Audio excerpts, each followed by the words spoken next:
Bien, y hasta ahora tenemos que hablar de la situación en Venezuela, porque, como lo hemos visto, se está desarrollando en este momento la Asamblea General de las Naciones Unidas en la ciudad de Nueva York. Pero, ¿por qué no está Maduro si dice ser un presidente democrático? ¿Qué es lo que está ocurriendo realmente en Venezuela en este momento? Nosotros vamos a establecer un contacto con Julio Borges, quien es referente opositor venezolano, exiliado y además vocero de Vente Venezuela de María Corina Machado. ¿Cómo estás, Julio? Bienvenido. Buenos días, Cintia. ¿Cómo estás? Gracias por la oportunidad. Bien, y lo veíamos, ¿no? Hay muchos presidentes, muchos líderes mundiales, líderes políticos que están en esta Asamblea de la ONU, pero no está Maduro. ¿No dice ser un presidente democrático? Bueno, yo creo que desde hace tiempo Maduro tiene severos problemas para asistir a Naciones Unidas y esta vez, por supuesto, esos problemas aumentan y es significativo que ayer el presidente Trump en su discurso le dedicara unas palabras tan concretas y tan contundentes a lo que es más importante en este momento, que es la vinculación real, efectiva y total de Maduro con todo lo que es el problema del crimen organizado. Y creo que esto es un avance muy importante porque no solo para Venezuela, sino para toda la región, Maduro se ha convertido en un obstáculo real para lograr el progreso de América Latina a nivel económico, a nivel de Estado de Derecho, a nivel democrático, y eso es lo que en este momento más importa, cómo quitar ese obstáculo para que toda la región y especialmente Venezuela puedan construir un nuevo capítulo en su futuro.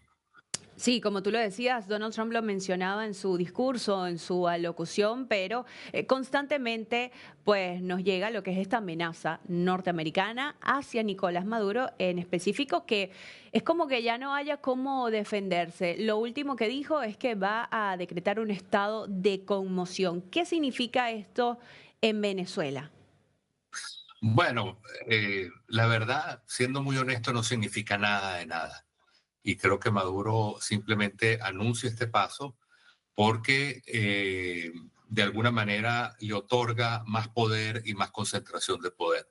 Ese decreto de conmoción interna o externa se hace cuando en teoría hay algún tipo de amenaza, pero en la práctica, en un país donde no hay justicia, no hay división del poder, no hay democracia, no hay instituciones, este decreto va a quedar absolutamente enmarcado en reducirle aún más los derechos a los venezolanos. En teoría es algo que puede limitar la capacidad de la gente para expresarse, para organizarse, para estar en una convocatoria, pero todo lo que se está haciendo no tiene otro fin sino seguir como inyectando mucho miedo y mucha persecución en el espíritu del venezolano.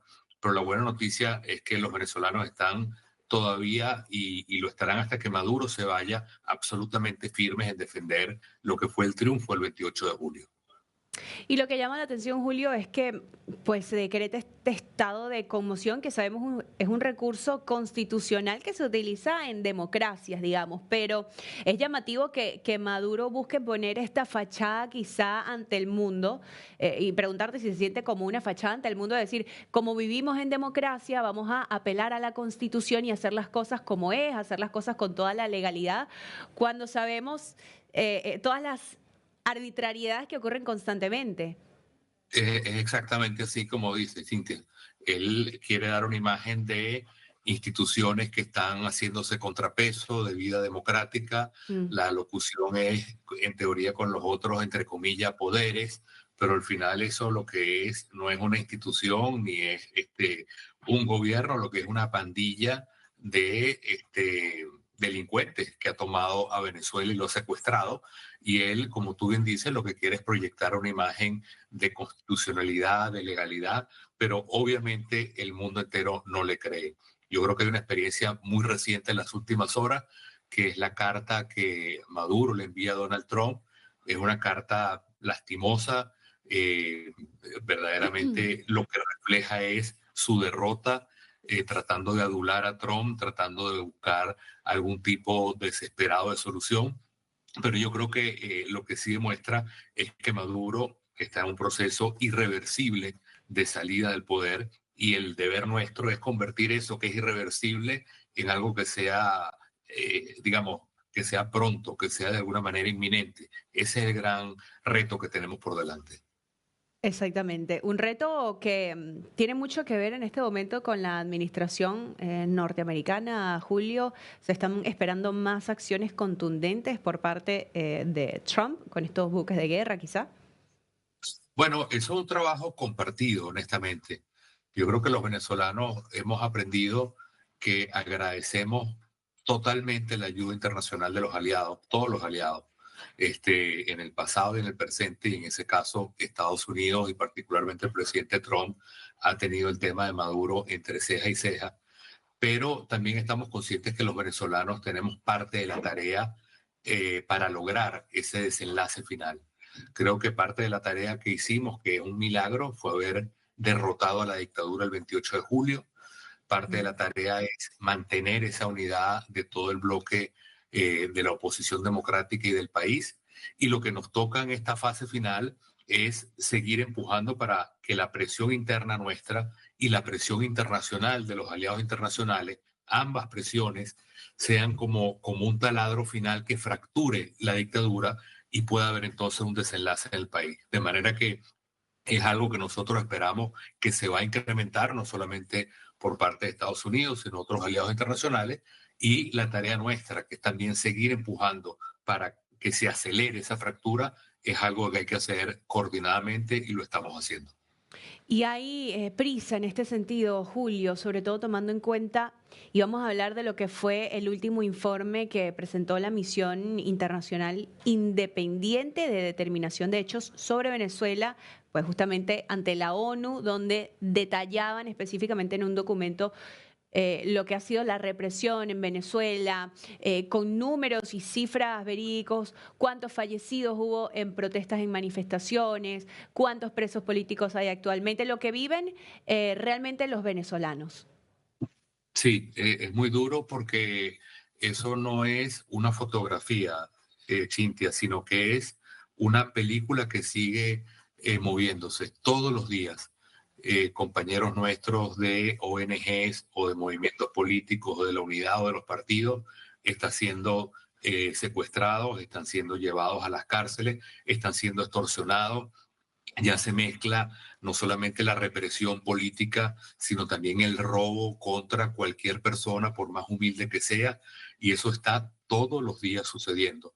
Ahora, creo que lo importante es que hay una determinación muy clara de los venezolanos en seguir luchando y seguir resistiendo, y creo que también es muy relevante que estas investigaciones que ha hecho la Fact-Finding Mission, la misión de investigación de los hechos de violaciones de derechos humanos, va cada día dejando mucho más nítido el problema que hay en Venezuela sobre violación de derechos humanos. En tal sentido, el tema del robo a las elecciones, el tema de las violaciones de derechos humanos, el tema económico que en Venezuela está verdaderamente crudo y duro para todos los venezolanos, más el tema del crimen organizado, todos esos ángulos apuntan a lo mismo, que es la salida, la necesaria salida de Maduro y la posibilidad finalmente de reconstruir una Venezuela para todos los venezolanos.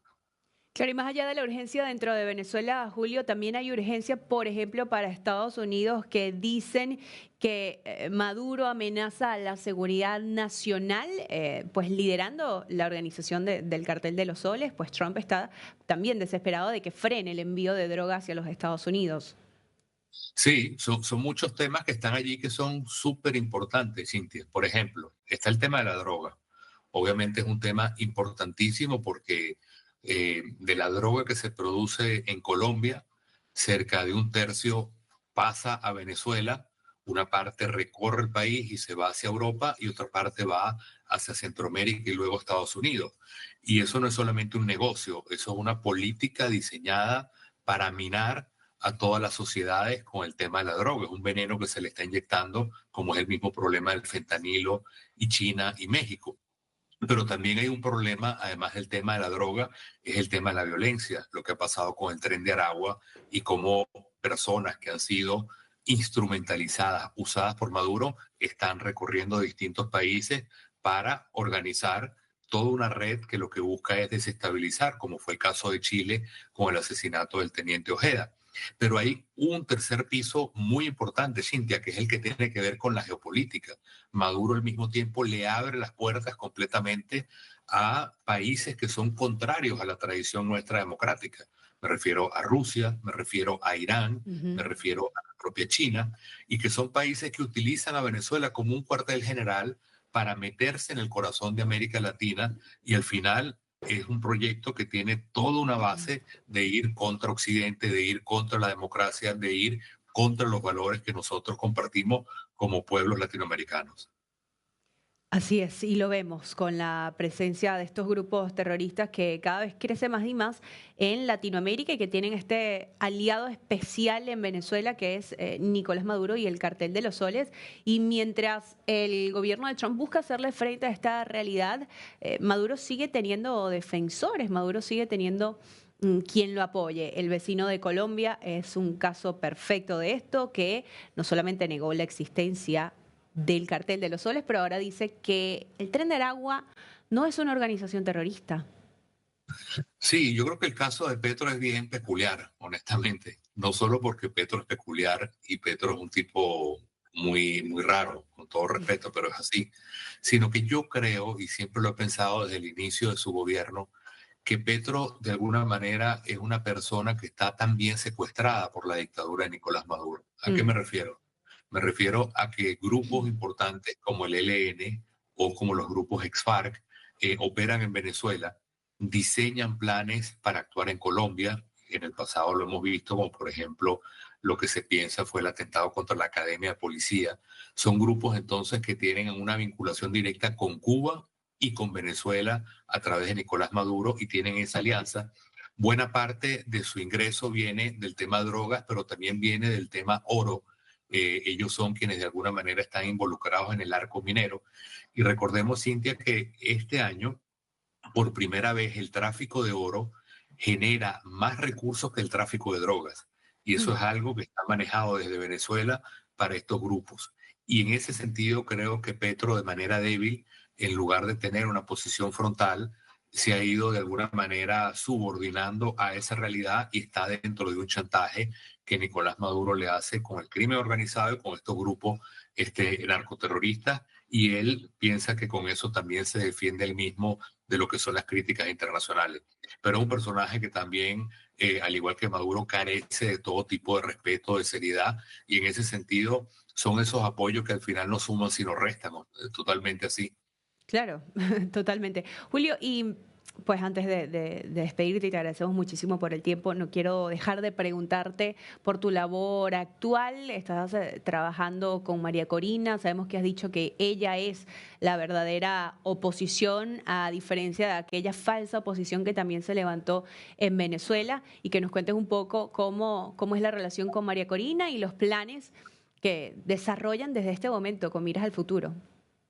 Claro, sí, lo que tú dices es totalmente cierto. Es decir, la dictadura se ha dedicado a tratar de, por las buenas o por las malas, de dividir a todo lo que es la oposición venezolana, política, social, comunicacional, sociedad civil, y lamentablemente en algunos casos lo ha logrado, este, por coerción o porque ofrecerá algún tipo de prebenda o promesa.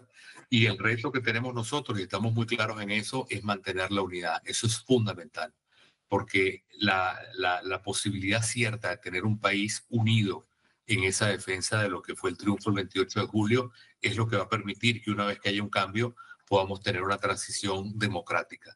Y en ese sentido, el espacio que en Venezuela se denomina la plataforma unitaria, que es donde están todos los partidos que apoyamos a Edmundo González en María Corina, afortunadamente se mantiene muy fuerte, resistiendo los embates de la represión. Como te decía antes, todos los días meten a gente en la cárcel en cualquier parte de Venezuela solamente por estar de este lado y en este equipo.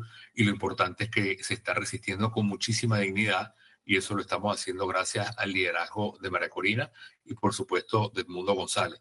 Por lo tanto, allí el país puede tener esa serenidad de que ese trabajo, ese referente está permanentemente trabajando en todos los ámbitos, dentro y fuera de Venezuela, por lograr esa Venezuela que merecemos, que va a tener además una enorme repercusión en toda América Latina. Esperamos que así sea. Julio, te agradecemos muchísimo por tu tiempo. Gracias por estar con nosotros acá en D-News para toda Latinoamérica. Muchas gracias.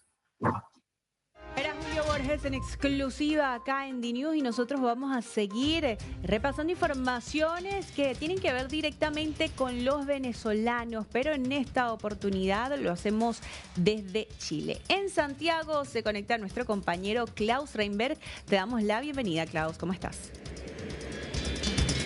Hola Chincia, buen día, gusto en saludarte, también a toda nuestra teleaudiencia. Esta vez vengo a hablar sobre la tasa de ocupación de migrantes en Chile que ha aumentado. De hecho, 1.000.000 de personas, me refiero a 1.014.758 extranjeros que trabajan en Chile, la mitad de ellos son venezolanos. De hecho, 505.664 pertenecen a Venezuela, son migrantes que han llegado en busca de oportunidades laborales aquí a Chile, porque si bien siempre hablamos de, por ejemplo, el Tren de Aragua, de los delitos, hay mucha población de venezolanos que vienen a trabajar en busca de nuevas oportunidades, como te contaba, y también otros tipos de nacionalidades que buscan trabajos, por ejemplo, los colombianos, peruanos, bolivianos, un número también que ha aumentado. Sin embargo, los venezolanos se llevan la mitad de este número, como te comentaba, y es por eso que hoy me encuentro aquí en un sector bastante transitado de mucha gente, donde hay mucho comercio también de locales extranjeros. Me refiero a Providencia, cercano a el Alto Las Condes, también el edificio más alto de Santiago, de Latinoamérica, como lo es el Costanera Center. Acá, como les vemos en imágenes, hay locales chinos, de empanadas venezolanas, de café también colombianos, y por eso es que voy a pasar también a otro local aquí donde voy a conversar con Jessica. Ella es una migrante venezolana, así es que me acompaña la cámara con imágenes. Acá vamos a conversar con Jessica, que ella trabaja en un local comercial que vende precisamente ropa deportiva y nos va a contar su experiencia. Vamos a conversar acá. Permiso. Hola Jessica, ¿qué tal? Jessica, te quería consultar, tú eres de nacionalidad venezolana, ¿cuántos años llevas en Chile? Voy a cumplir 7 años. ¿Y en esos 7 años te costó encontrar trabajo aquí en Chile?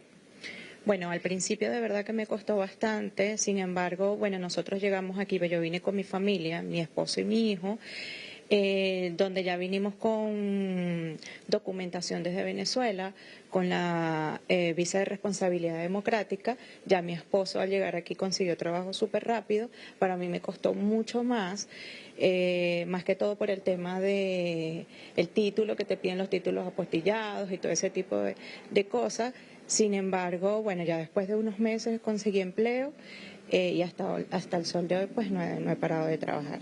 Claro, lo que habla Jessica es bastante importante porque un gran número de los migrantes que vienen a trabajar, de venezolanos, les cuesta encontrar, por ejemplo, trabajos en lo que han estudiado por el mismo hecho de que hay que validar los títulos, les piden mucho papeleo, y es por eso que se van al área del comercio, como lo haces tú hoy en día.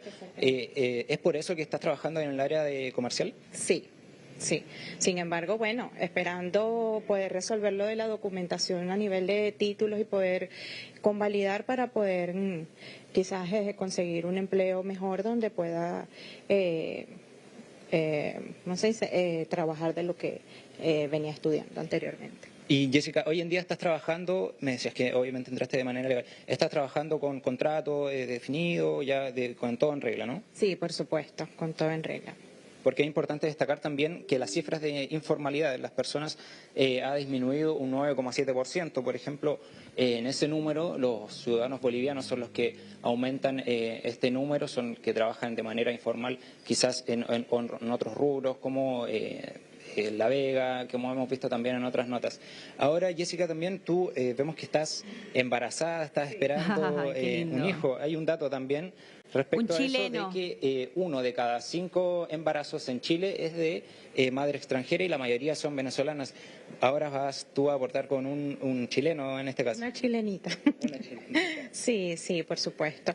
Y de igual forma, bueno, nos beneficiamos más que todo cuando tenemos contrato, cuando estamos legal, cuando tenemos toda nuestra documentación al día. Por ende, accedes al beneficio igual de FONASA, igual por el trabajo de mi esposo tengo seguro complementario, entonces esto te ayuda un poco más. No quiere decir que igual el gobierno no te ayude a la hora de cualquier eventualidad conjuntamente con nuestros bebés, pues. En ese caso ya estás cubierta tanto por el lado de tu esposo como en la previsión social de salud acá. Así es. Bueno, Jessica, muchas gracias por tu testimonio. Nosotros seguimos comentando acerca de esta tasa de ocupación de inmigrantes que la mitad de ellos son de nacionalidad venezolana, que vienen en busca de nuevas oportunidades. También lo sigue, por ejemplo, Perú, que aporta con 148.151 inmigrantes que están con empleo, luego lo sigue Colombia con 116.263, Bolivia también con 150.417 y otras nacionalidades que son 150.417, que ahí se reparten entre haitianos, brasileños, argentinos también y otras nacionalidades, por ejemplo los chinos, que también hay muchos locales comerciales que venden comida china, ¿no, Cinzia? Así es. Klaus, no sé si estás allí todavía en el local y podría preguntarle quizá a Jessica, ¿no? Que es una trabajadora venezolana inmigrante, es el Sí, caso más cerca claro. ahí que tienes. ¿Qué opinión le merece esto? Saber que la mayoría de los inmigrantes que quieren trabajar en Chile son venezolanos y hablamos de mayoría de 100.000 a 500.000, digamos. Son muchos los venezolanos cuya intención verdadera es ir a trabajar. ¿Cómo se siente ella con eso y qué opinión le merece pues con respecto a su gentilicio, ¿no? Claro, Jessica, me pregunta Cinzia desde el estudio ¿cuál es tu parecer al respecto de que esta cifra de 1.114.000 de extranjeros, la mitad de ellos sean venezolanos y que vengan a buscar nuevas oportunidades aquí en Chile? Bueno, para nadie es un secreto la situación país que nosotros estamos viviendo, lo cual nos obliga a salir de nuestro país y buscar un mejor futuro y una mejor calidad de vida. Entiendo perfectamente toda esta migración que está sucediendo, sin embargo, bueno, también es entendible en los otros países donde se nos dificulta a la hora de conseguir un empleo, de no traer nuestra documentación, entonces como que incierta las cosas. Claro. Así es, Klaus, así es. Cinzia, Bueno, muy algo-